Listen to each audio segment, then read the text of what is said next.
Good morning, Year 6. Today we're going to start with some more grammar, and today's grammar slammer is twofold. So first of all, which sentence uses the capital letters correctly? Let's have a look. So we went to Manchester for Kajal and Jamal's party.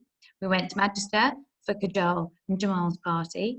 We went to Manchester for Kajal and Jamal's party, or we went to Manchester for Kajal and Jamal's party. Same sentence, 4 different ways. Think about what capital letters are used for. I'm not going to tell you, I want you to hopefully remember. And you need to decide, is it 1, is it 2, is it 3, is it 4? You need to write your answer somewhere, and I will tell you the answers in a minute. But first of all, I'm going to look at the next question. It says, circle the correct verb form in each underlined pair to complete the sentences below. Now, a verb is a doing word. Now, not many of you might know, or maybe hopefully lots of you, is the verb to be.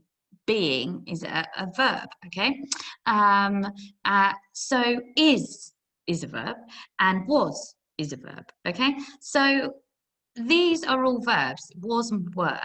What you have to do is make sure they match, okay? So are you using the correct tense? The last place I saw Jack and Gwen was in the playground or were in the playground? Write down the right one. At the museum, there was many interesting exhibits, or were many interesting exhibits.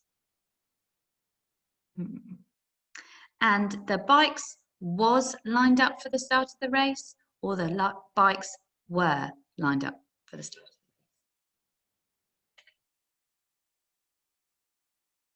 Hopefully you have written down some answers for me. I'm going to try to use my clever pen thing to be able to show you the answers. Okay, capital letters. Hopefully you have recognised that we use capital letters for people's names, the start of a sentence, and for places, okay? So, we, capital, yeah, brilliant. Went to Manchester, no. We, no capital letter. We went to Manchester for Kajal, somebody's name, and Jamal, somebody else's name, party. So number 3 is the correct one. Oh, that's right. Okay, now, verbs. What you need to do here is you needed to look and look at the amount of things, because was is singular, okay? It means one thing. Were is plural, it means several things, okay? Now, in this first one, the last place I saw Jack and Gwen, was is the right answer, okay? Was in the playground, because there's only one you, only one I, okay? At the museum, there was many interesting exhibits, or were? It's were because it's exhibits. There was an interesting exhibit, there were many, okay? It's more than one, okay? The bikes were because there is more than one. Hopefully, if you didn't know about the plural agreement, you could hear that sometimes they sounded not quite right. It's quite a difficult one, that. Lots of people struggle with it. So good effort if you got them all right. Good effort if you got 2 out of 3 right. And must try harder if you didn't get any of those right, or maybe you only got 1. Hopefully you'll do better if you're asked to do it again. Okay, word of the day. Today's word of the day is stark. Not like Tony Stark, if you are into Iron Man. This means bare, okay? If something is stark, it is almost like barren. There's hardly anything there, okay? So in the first meaning, we've got it meaning quite bare. It's an adjective, it's a describing word, like a colour. So the mountain stood stark against the blue sky, all right? So the good thing about adjectives, if you're not really sure whether something's an adjective or not, if you put a colour word in instead, And it still makes sense, then it's an adjective. So if I change that and said the mountains to blue against the blue sky, okay, it's not the world's best sentence, but it still does make some sort of sense. If the mountains stood green against the blue sky, it means they looked green. Okay, so stark means they would have popped out. They would have been really obvious and severe and probably quite threatening. All right. The other thing stark can mean is where you talk about it in terms of completeness, okay? So Oliver shivered in stark terror as the dog bared its hideous fangs, okay? It means complete terror. In the same way, I suppose, if you think about the mountain one, it stands out, it's bang, it's there, it's really obvious, okay? So stark terror. I would like you to try to write your own sentence, please, using today's word of the day. You can magpie mine, as per usual, or you can write one of your own. It is up to you. But what I'd like you to do is pause the video, write me a sentence, and then come back. Okay, today is another lighter lesson, English light. Today, we're going to be looking at understanding a range of vocabulary. We're going to be reading chapter 7 together, and then we're going to be examining some different questions and working out how we can unpick words that we might not be familiar with. Now, if you found the work that you were set the other day kind of easy when I was asking you to read paragraph and pick out words you weren't familiar with, I don't want you to go, I won't bother.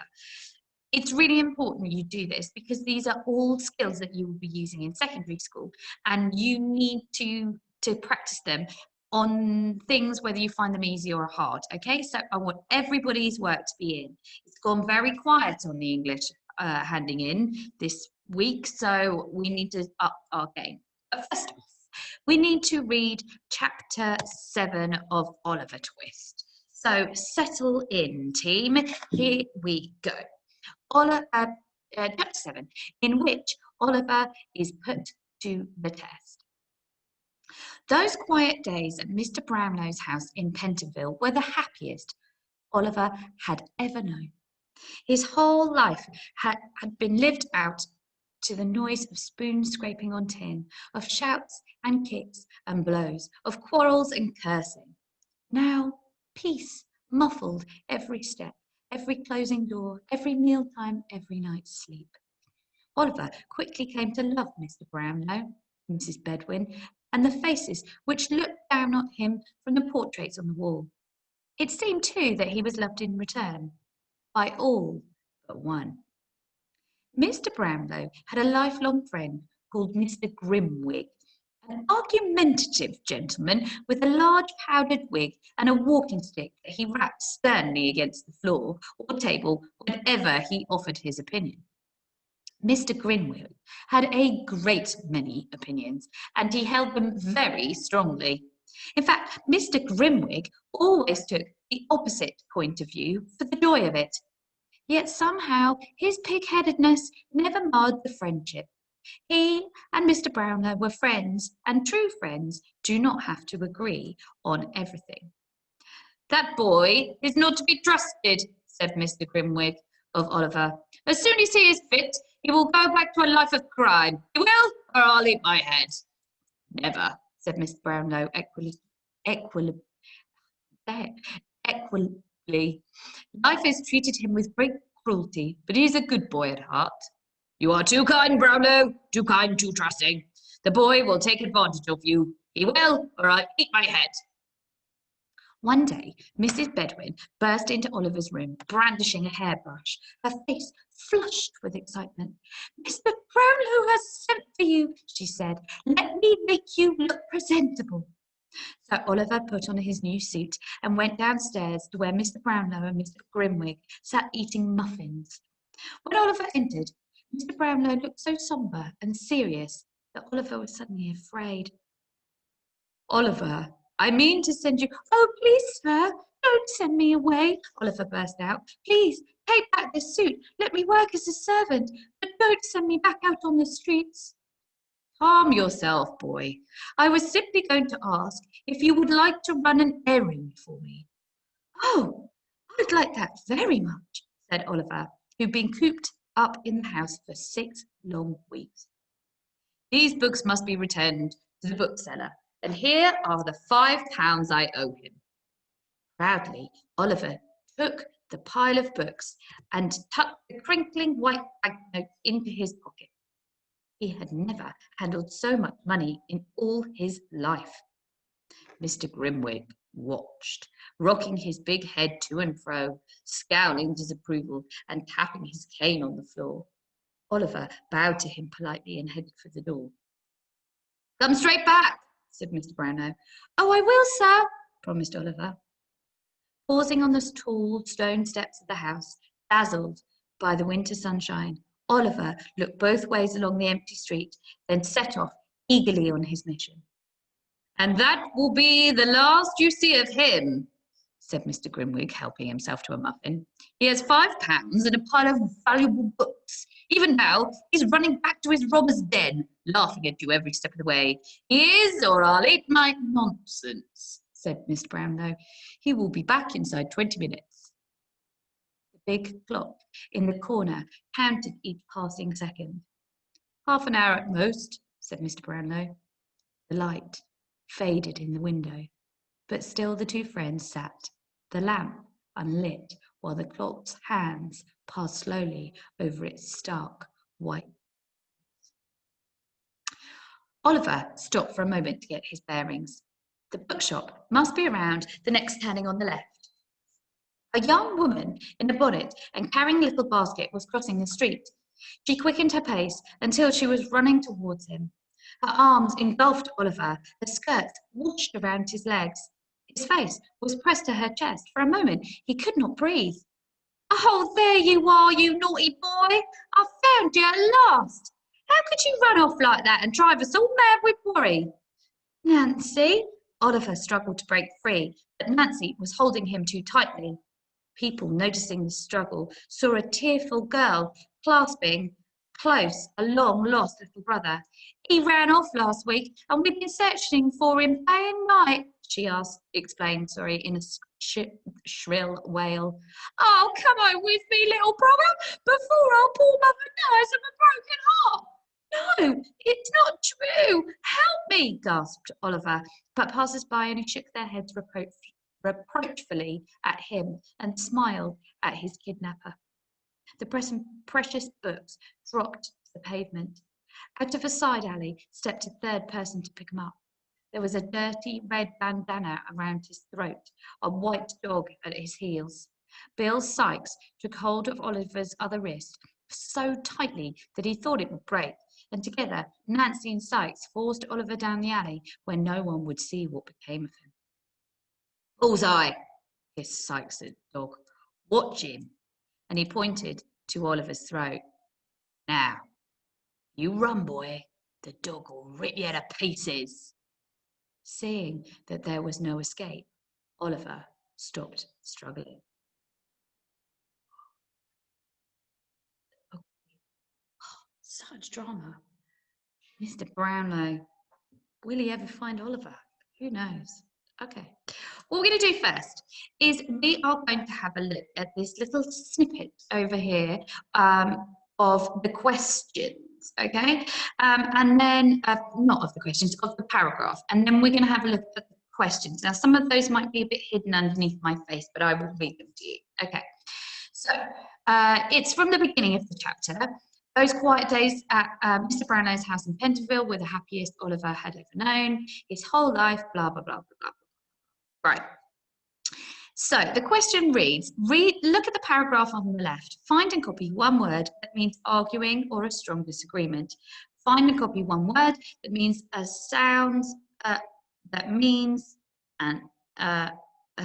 being obstructed in some way. Right, okay.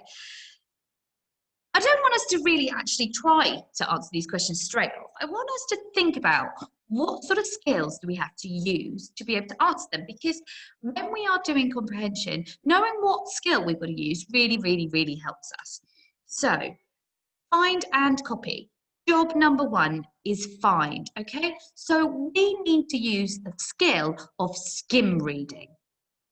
So to skim read, we need to look for a keyword and then just let our eyes like drift over the text until we find that keyword. So we want to find a keyword that means the same as arguing or a strong disagreement. So we know plenty of words that might mean something like that. We've just got to look for one and let it jump out for us, at us. So skimming our eyes quickly across these words here, we just let it go. Here we go. Happy, quiet, happy. No, not arguing. Lovely. Noise. Arguing. No. Okay, keep going. No shouts or kicks or blows. Well, that could mean a strong disagreement. Let's keep going. Off quarrels and cursing. Okay. Okay. Hold the phone. The word quarrels, I'm going to change my pen. I like that. The word here, quarrels, is another word for arguing. And cursing is another word for swearing. Okay? So we've already got 2 words there. A strong disagreement. Arguing or a strong disagreement. We could say kicks and blows, but let's look again at the question.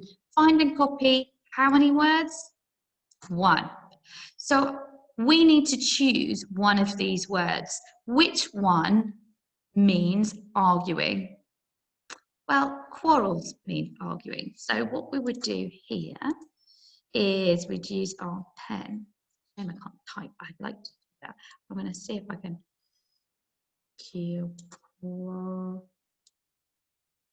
quarreling. Ooh, I cannot write using this. Quarreling. Okay, all right. So what I've used, I haven't just used my knowledge of words. Oh, it's quarrels, isn't it? There we go. That is the worst. I'm not going to do that again.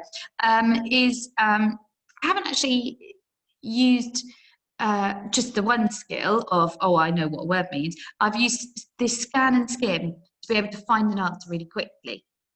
And it's a key skill when we're looking at vocab questions, particularly where it says find and copy. The other thing I have to be careful of is that I am copying the word. I'm not changing it. So if I'd written quarrelling, I would have actually been wrong because the word here isn't quarrelling, is it? It's quarrels. So I would have to be a bit careful about that. Let's have a look at the second question. Find and copy one word that means a sound being obstructed in some way. Okay, a sound being obstructed in some way. Okay, so scanning again, using our scanning, not reading it properly, just letting our eyes over the text. Sound being, hello. Let's have a look at this one. Let's change it to a highlighter again. Muffled. He's muffled every step. So muffled is the same as like if you put earphones on or you put ear defenders on and everything gets, you can't hear properly, or you put your head underwater, everything is muffled. So you would be writing the word muffled in there. Now, I'll tell you what, let's see if I can do it better. I'm going to try and write that down. So again, you are using the scan and skim to, oh dear, it's even worse. I can imagine that Betsy and Nancy are going to be laughing at me now. Hopeless. Right. Anyway, those scan and skim skills will help you out. So, today is a very short lesson. There is a passage from Oliver Twist on DB Primary with only about 4 or 5 questions after it. What I want you to do is do this find and copying skill to find words that mean something, to find different words that mean the same thing. So it's finding synonyms, isn't it, basically? Use that scanning. It's only a tiny short piece of work, But those skills that you are practicing are really going to help you when you're reading longer pieces in the future. If you have any problems, then let me know. Otherwise, don't forget to submit your work, please, on DB Primary so I can see how you're getting on and that you're doing the work, and I can give you loads of dojos. If you have any questions, then you can get hold of me at the normal place. Otherwise, have a good rest of the day. See you tomorrow.